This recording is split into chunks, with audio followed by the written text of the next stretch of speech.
What is up, everyone? Starizard here, coming at you with another review. In today's review, we're going to be talking about a hack and slash action adventure arcade game that was released on the Nintendo Switch back in 2017, and that game is Kamiko. In Kamiko, you are summoned to the realm of the dead. The goal is to become Kamiko, who vanished the demons and release a seal on the gates between the worlds. Other than the prologue and epilogue, there really isn't much for character progression or much for story. But what you get is enough to convince you that what you're doing is important, and that's really all that matters. The story is small, but it's efficient. When you start Kamiko, you get to choose between 3 different characters. Each character has its advantages and disadvantages, so experiment with them all. I actually went through the game 2 times with each character, and I actually found the sword fighter to be the easiest, but I do see the merit in all of the characters. Once you pick your character, you will attempt to complete all 4 stages. In each stage, you will attempt to find all 4 of the shrines. These shrines cost SP to unlock, and the only way to earn SP is to defeat enemies. When defeating enemies consecutively, you earn a combo, and the higher the combo, the more SP that is earned. SP is also used to perform charge attacks. These charge attacks are pretty strong and are actually used to finish off the last boss. You can also use SP to open chests throughout the levels. In the chests, there are a few things you can find. You can find health upgrades, SP upgrades, as well as orbs and keys. These orbs and keys have to be carried to pedestals or doors. The catch is you can't attack or be hit, or you will drop the orb or key and have to go back and get it. This can be kind of frustrating because when you go into a new room, enemies spawn at random, and they can spawn right in front of you.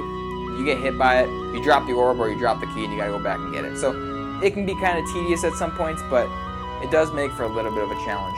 Once you do find and unlock all 4 shrines in each level, you will then enter the portal to fight the boss of each stage. The bosses are fairly straightforward and aren't really too difficult. Upon defeating the 4th and last stage, you will fight the final boss. Each level is pretty much the same, it just looks a little bit different with a couple of different enemies. A lot of people compare this to a Zelda game, but honestly, outside of some of the very limited puzzles, which there really aren't any puzzles, it really isn't like Zelda. It's more of a, if I had to describe it, it's more of a hack and slash arcade game. When it comes to the graphics and soundtrack, the graphics aren't 8-bit, and I actually really think this game looks really good. It was one of the earlier releases on the Switch, and I just think it looks really good. As for the soundtrack is honestly stellar. It has just that beautiful like NES style song, and I don't even know how to explain it. It's just very serene, and I actually listen to it at the gym. I do have it in my gaming soundtrack playlist, so it's that good. So just trust me, I really like this soundtrack. I think it's great. When it comes to time to beat, the game takes about 30 minutes to an hour, and that's for each character. You can do this 3 times to use all characters to make it a total of, 3 to 4 hours to beat. As for replayability, it depends. There are 4 secret items you can find, 1 in each stage, which will unlock sound test mode. Finding those secrets, if you don't use my guide, will take a little bit of time and may add to your gameplay. The game is also essentially an arcade game, so it is really good for speedrunners. So if you want to challenge yourself and try and get done with the game as fast as you can, there definitely is a lot of replayability merit in that. The game does keep track of your high scores, so you can compete with your friends, you can compete with really anybody, just not online of course, but that will add to the replayability a lot. Kamiko is $4.99 on the eShop. Honestly, I think that's a very fair price. I think this game is worth $5. It's quick, it's short, it's simple.